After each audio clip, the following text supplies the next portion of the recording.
Hello friends, welcome to Usha's హుషారు. ఎండాకాలంలో బయటికి వెళ్ళాలంటే మనం అందరం వడదెబ్బ అంటే భయపడతాం కదా.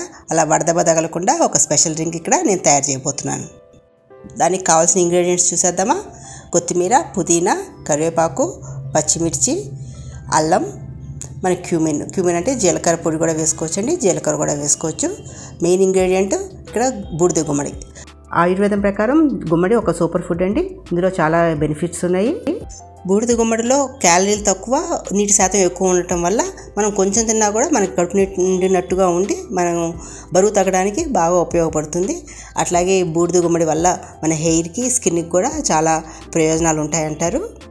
ఎస్పెషల్లీ పిల్లలకి బూడిద గుమ్మడికాయ జ్యూస్ ఇవ్వటం వల్ల వాళ్ళ బ్రెయిన్ కూడా బాగా షార్ప్గా తయారవుతుంది. వాళ్ళు రెస్ట్లెస్గా ఉండకుండా కామ్గా కూడా తయారవుతారంట. అందుకని రోజు పొద్దున పూట వాళ్ళకి బూడిద గుమ్మడికాయ జ్యూస్ ఇవ్వటం మంచిది. నేను చెప్పిన ఇంగ్రీడియంట్స్ అన్నీ కలిపి మిక్సీ పట్టేసి ఇట్లా చిలికిన మజ్జిగలో వేసుకోవాలి. చూసుకోండి, మజ్జిగ పుల్లగా ఉండకూడదు, కమ్మగా ఉండాలి. మనం ఇందులో వేసిన ఇంగ్రీడియంట్స్ అన్నీ కూడా చాలా మంచిదండి. అల్లం కానీ, కొత్తిమీర కానీ, పుదీనా కానీ ఏదైనా కూడాను.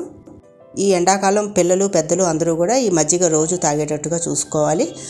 గుమ్మడికాయ వల్ల షుగర్ కూడా కంట్రోల్లో ఉంటుంది. సాల్ట్ కూడా తప్పనిసరిగా వేసుకోవాలండి. ఎందుకంటే చెమట పట్టి మనకి సాల్ట్స్ పోతాయి కాబట్టి బాడీలో సాల్ట్ వేసుకోవాలి. అట్లాగే నిమ్మకాయ కూడా పిండుకోవాలండి. ఎందుకంటే మన మజ్జిగలో కాల్షియం మన బాడీ అబ్జర్వ్ చేయాలంటే నిమ్మకాయ అంటే వైటమిన్ సి ఉండాలి. ఇవన్నీ కలిపితేనే మనకి అందులో ఉన్న కాల్షియం మన బాడీ బాగా తీసుకోగలుగుతుంది. అట్లాగే సబ్జా గింజలు కూడా వాడుతున్నాను. సబ్జా గింజల వల్ల మన బాడీలో వేడి అంతా తగ్గించి కూల్ చేస్తుంది. సమ్మర్లో సబ్జా రోజు తీసుకోవాలి, కానీ 1-2 స్పూన్ల కంటే ఎక్కువ తీసుకోకూడదు. చూసారు కదండి, అంతే, వెరీ సింపుల్. బూడిద గుమ్మడి సబ్జా లస్సీ రెడీ.